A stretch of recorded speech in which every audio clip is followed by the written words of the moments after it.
Buenas, vamos a desarrollar el tema ácidos nucleicos. Un ácido nucleico se define como un polímero de nucleótidos.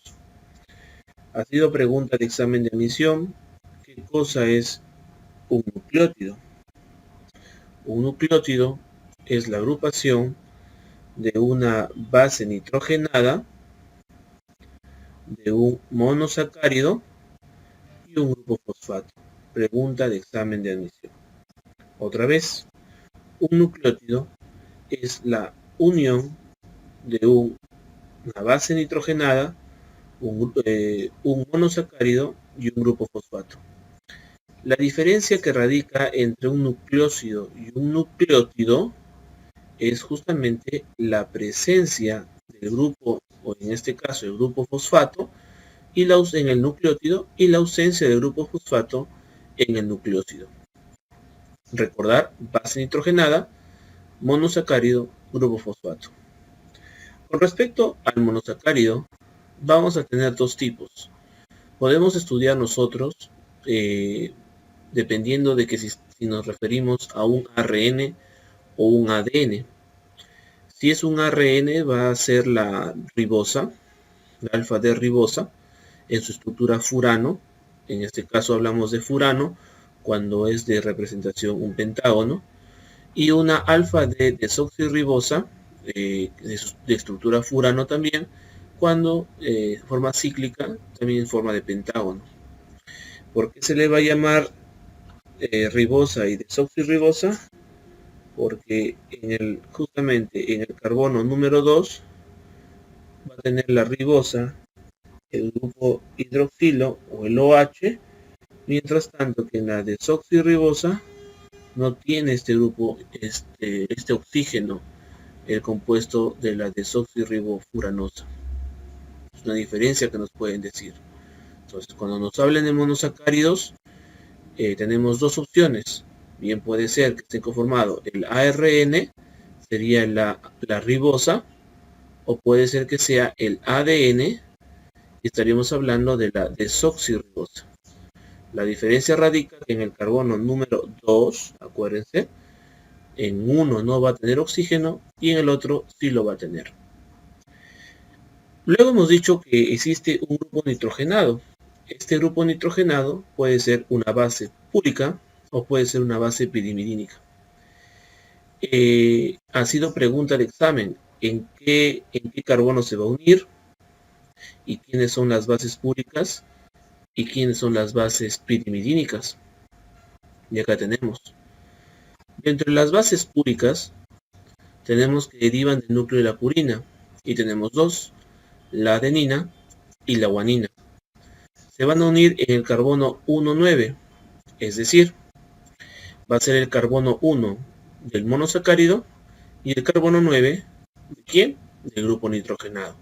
Otra vez, tanto adenina como guanina, miren las estructuras, tienen dos anillos ambos. No nos interesa dónde está el NH2, no nos interesa, solamente nos interesa el carbono al cual se anclan esos enlaces. Para ellos el carbono 1 de quién es del monosacárido, y el carbono 9 va a ser de nuestra base nitrogenada. En este caso, nuestra base púrica, que va a ser la adenina o bien la guanina. Con respecto a las pirimidinas, tenemos la citosina, la timina y el uracilo. Una diferencia resaltante entre las dos es que las bases púricas tienen dos anillos y las bases pirimidínicas tienen un solo anillo. Tanto el tipo de unión va a ser 1', 1'. Insisto, el primer 1' significa que se va a anclar en el carbono número 1 del monosacárido con el carbono número 1 de la base nitrogenada, en este caso la base pirimidina. Han preguntado las diferencias entre ambos. Existe una mnemotecnia para ello. La mnemotecnia es un pituc, acuérdense, un pituc, un pituc, un pituc, y acuérdense, dos puaj. ¿Qué significa esto? Significa lo siguiente. Un pi significa que la base es pi de pirimidinas las P de pirimidinas, la P de pirimidinas y la Pu de púricas. ¿De acuerdo? Y el resto va a ser justamente qué bases estamos hablando. Si estamos hablando de las, en este caso estaríamos hablando de las pirimidinas, ¿cuántos anillos tienen? Tiene un solo anillo. Por eso decimos un pituco, o sea, un solo anillo. ¿Quién está? Está la T de timina, la U de uracilo y la C de citosina. Uracilo, timina, citosina. Y 2 PUAG, porque va a ser 2, porque tiene 2 anillos, 1 y 2, el cual va a ser A y G, adenina y guanina. Recordar que las púricas es 1,9 y las pirimidinas es 1,1. Vamos a tener, en este caso, alguna diferencia. Bien dijimos, si es que tenemos el monosacárido ribosa, va a estar parte de ¿qué? Del ácido ribonucleico. En cambio, si tenemos la desoxirribosa, va a ser el ácido desoxirribonucleico. Va a haber diferencias, como menciono. Van a preguntar, con respecto al ADN, al ARN, disculpen, ¿quiénes son las bases nitrogenadas que van a trabajar con respecto a él? Bueno, tenemos quién, aquí está, tenemos el uracilo, tenemos la adenina, tenemos la guanina y tenemos la citosina. Como puedes observar, no existe la timina. La timina no forma parte en una ARN, en una cadena, en este caso no lo forma. En vez de él se encuentra el uracilo. A la par, en una cadena de ADN no existe, como puedes ver, existe que la timina, la adenina, la guanina y la citosina, pero no existe ¿quién? El uracilo. Pregunta de examen. En el ADN, ¿qué base nitrogenada no se encuentra? No se encuentra el uracilo. Pero en el ARN, ¿qué base nitrogenada no se encuentra? No se encuentra la timina. Puntos claves, ¿qué es un nucleótido? Un nucleótido es la unión de una base nitrogenada, un monosacárido y un grupo fosfato. Diferencia entre nucleótido y nucleósido, la presencia y ausencia del grupo fosfato. ¿Por qué se llama RNADN? Va a usar en este caso el monosacárido, la ribosa, y en el ADN la desoxirribosa. Las bases púricas y bases pirimidínicas son bases nitrogenadas. La mnemotecnia, un PITUC 2 PUAG. ¿Qué significa un PITUC? Que va a tener las pirimidinas un solo anillo y va a ser la timina, el uracilo y la citosina. ¿Qué significa purinas? Las púricas va a ser la adenina y la guanina. Con respecto al ARN, no va a tener ¿quién? La timina, y en el ADN, ¿quién no va a tener? El uracilo. Pregunta de examen. Ahora, hablemos del ADN. Como te mencioné en la lámina anterior, no presenta ¿quién? No existe el uracilo. Esto lo hemos visto en la lámina anterior. En vez de ¿quién está? La timina. Es un polímero de desoxirribonucleico, por eso se llama ADN, ¿de acuerdo?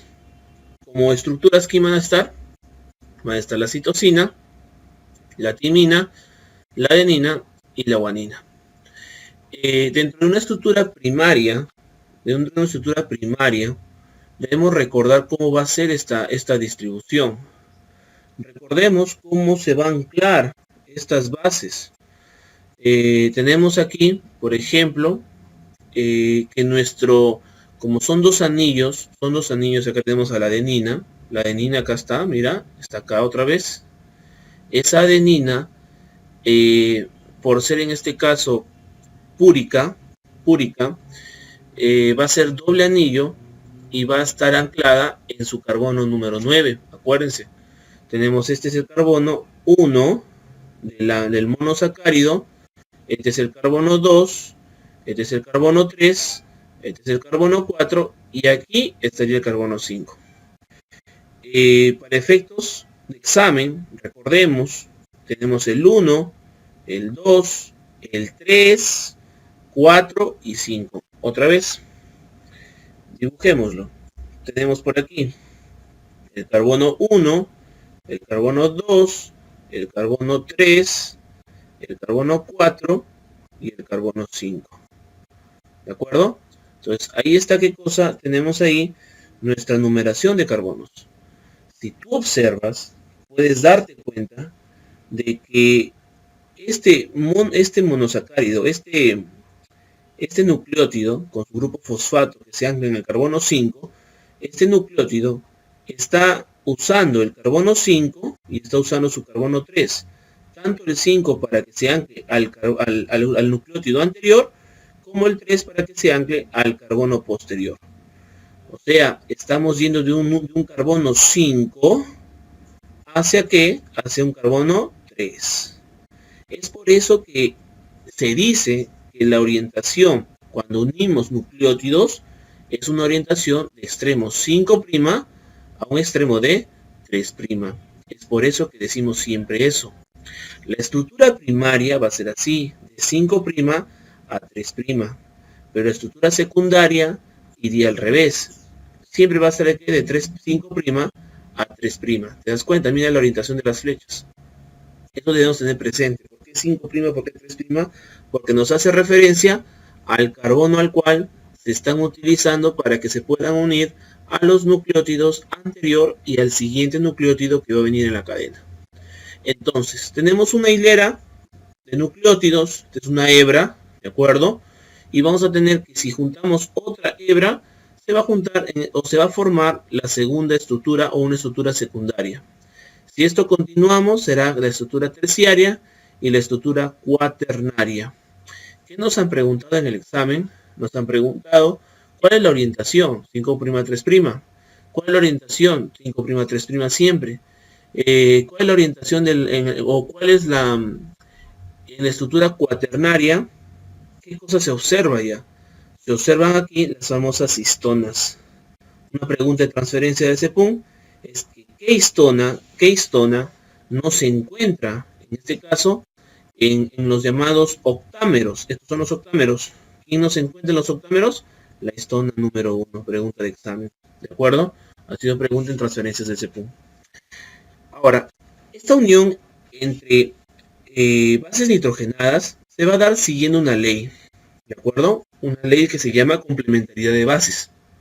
Las bases son complementarias y dependerá de qué tanto se van a unir o de qué tipo de enlace se van a unir. Si prestas atención, acá puedes ver una línea y dos líneas. Acá puedes ver 1, 2, 3 líneas. Acá puedes ver 1, 2 líneas. Entonces tú dices, tengo acá a la adenina, y se está juntando aquí con otro que sería ¿quién? La timina. Entonces la adenina y la timina, ¿por cuántos puentes se une? Por 2 puentes. Aquí ¿quién tengo? Aquí tengo a la llamada citosina y aquí ¿quién tengo? Llamo a la guanina. La citosina con la guanina, ¿por cuántos puentes? Por 3 puentes. La nemotecnia está aquí. La adenina y timina son por 2 puentes y la guanina y la citosina son por 3 puentes. La nemotecnia es que a Trujillo hay 2 caminos y a Casa Grande hay 3 caminos. O sea, haciendo referencia al número de puentes de hidrógeno. Para recordar, no te olvides el sentido al que va, que es de 5' a 3', que hace referencia al número de carbonos al cual se van a anclar el anterior nucleótido y el posterior nucleótido. ¿Con quién se va a unir en este caso la otra base complementaria? Dependerá de la ley de complementariedad de bases, que es a Trujillo 2 caminos y a Casa Grande 3 caminos. Recuerda las histonas, ¿en qué estructura de todo esto se encuentra? En la cuaternaria. ARN. En el ARN, bueno, es lo mismo que el ADN, pero debemos tener presente algo, que no se presenta o no tiene qué cosa, no existe la timina. En este caso es un polímero de ¿qué? De ribonucleótidos, ¿de acuerdo? Y acá tenemos a la adenina, guanina, uracilo y citosina. Recuerda, ha sido pregunta de examen, que la cadena más pesada es el ARN ribosómico y la cadena más liviana es el ARN de transferencia. Acá tenemos un cuadro comparativo, donde tenemos acá el peso molecular de los ARN, tanto de transferencia, el ARN mensajero y el ARN ribosómico. Una pregunta de examen es que ¿quién va a tener el llamado anticodón? El anticodón va a ser ¿quién? Los ARN de transferencia. ¿Y quién va a tener el codón? El ARN mensajero. Debemos recordar dónde se va a procesar esto, en el ribosoma. Recuerden que el ribosoma Es una organela que es donde se van a producir las proteínas, ¿de acuerdo? Esto lo vamos a ver más adelante cuando tratemos ribosomas. Entonces nos van a preguntar cuál es la más pesada. Recuerda, el ARN ribosómico, y cuál es la más liviana, el ARN de transferencia. Entonces, ¿qué más tenemos que recordar? Transferencia, porque transporte de aminoácidos en la síntesis de proteínas. Mensajero, porque transmisión de información del tipo y orden de aminoácidos en la síntesis de proteínas. Y ribosómico, porque forma y funcionamiento de los ribosomas. La vida media, nos pueden preguntar, la vida media, ¿quién dura más? El ribosómico es el que dura más.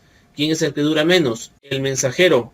Intermedio, el de transferencia. Preguntas de examen. Lo que es vitaminas liposolubles, ya lo hemos visto en el video anterior, de lo que es en este caso lípidos. Y ahí lo puedes tú buscar. Pero vamos avanzando con lo que son las vitaminas hidrosolubles.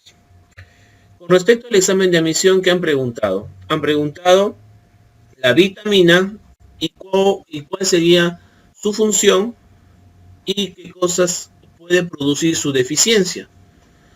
Debemos recordar, tenemos un gran grupo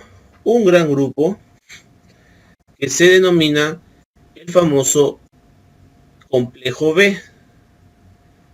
Ahí está el complejo B, donde tenemos la B1, la B2, B3, B4, B5, B6, B8 y B9. Comenzamos. La B1, que es la tiamina, ¿de acuerdo? Es una coenzima en reacciones metabólicas. Lo que me puede causar es el beriberi. ¿Qué cosa es el beriberi? Es la debilidad muscular, cambios en el sistema nerviosos periféricos, edema e insuficiencia cardíaca. Pregunta de examen. El beriberi se produce por, en este caso, la deficiencia de ¿qué? De tiamina. La vitamina B2, constituyente de coenzimas en el metabolismo energético. Su deficiencia puede causar labios enrojecidos, grietas en las comisuras de la boca o lesiones oculares. La niacina B3, tenemos acá que recordar qué cosa, que su constituyente de dos coenzimas en el metabolismo energético, y su deficiencia es la pelagra causa. Como es la vitamina B3, yo me acuerdo así, son 3, todo es 3 acá. Pelagra tiene 3 sílabas y tenemos acá 3 cosas, ¿no? Las 3D, demencia, diarrea y dermatitis. Ahí está. Lesiones cutáneas, dermatitis, y gastrointestinales, diarrea, y nerviosismo y desórdenes mentales, la llamada demencia. Estas 3Ds se le va a llamar la famosa pelagra. Pregunta de examen. Vitamina B6, tenemos la coenzima en el metabolismo de aminoácidos. Su deficiencia causa irritabilidad, convulsiones, tics musculares, dermatitis, hasta cálculos renales. El ácido pantoténico, la B4, su constituyente de la coenzima participa en el metabolismo energético. Su deficiencia, fatiga, perturbaciones del sueño y merma de coordinación. El ácido fólico, pregunta de examen, la B9. ¿Qué cosa debemos saber de esto? Es una coenzima de metabolismo de ácidos nucleicos y aminoácidos. ¿Qué puede causar? Anemia. ¿Qué anemia? Anemia megaloblástica. Pregunta de examen. Perturbaciones gastrointestinales, diarrea, retardo de crecimiento y hasta defectos del cierre del tubo neural. Por si acaso, pregunta de examen. Cuidado, nos vayan a preguntar hasta qué semana de gestación puedes tú dar ácido fólico como factor profiláctico para que puedas dar un buen cierre del tubo neural hasta la cuarta semana de gestación. Más allá de eso, no tiene un mayor efecto. Vitamina B12, también llamada la cianocobalamina, es una coenzima del metabolismo de ácidos nucleicos y su deficiencia causa la anemia perniciosa. Para efectos de examen de admisión, tanto la deficiencia de B9 como deficiencia de B12 puede causar lo que se llama las anemias megaloblásticas, porque va a causar un aumento del volumen corpuscular medio de los glóbulos rojos, pero para efectos de examen, grábate anemia megaloblástica como tal, deficiencia de B9, y anemia perniciosa, deficiencia de B12. La biotina B8, tenemos la fatiga, depresión, náuseas, dermatitis, dolor muscular. La colina también tenemos por aquí, constituyente de fosfolípidos precursor de neurotransmisor acetilcolina, pero no se ha reportado qué cosa que se encuentre en el ser humano. Y la vitamina C, esto se ha preguntado, el llamado ácido ascórbico, mantenimiento de cartílagos, huesos, y dentina y síntesis de colágeno. Recordar que se debe consumir el colágeno junto con una vitamina C para mejorar su absorción. Su deficiencia se llama escorbuto, la cual es la degeneración de la piel, dientes, vasos sanguíneos y hemorragias epiteliales. Esto, chicos, ha sido lo que se conoce qué cosa con lo llamado ácidos nucleicos y vitaminas hidrosolubles, que es la continuación de lo que ya hemos expuesto. No se olviden que debemos tener bien claro la diferencia entre nucleótido y nucleósido, por qué se llama RNADN, la mnemotecnia, el sentido, la orientación 5'3', la complementariedad de bases, las histonas, quién es la cadena más pesada, más liviana. Esto lo hemos visto en la clase anterior. Esto, la deficiencia pueden causar, no te olvides beriberi, no te olvides pelagra, no te olvides anemia megaloblástica, no te olvides anemia perniciosa, no te olvides escorbuto, que han sido preguntas de examen de admisión. Bueno, chicos, espero que haya sido de su ayuda. Los espero en el siguiente video.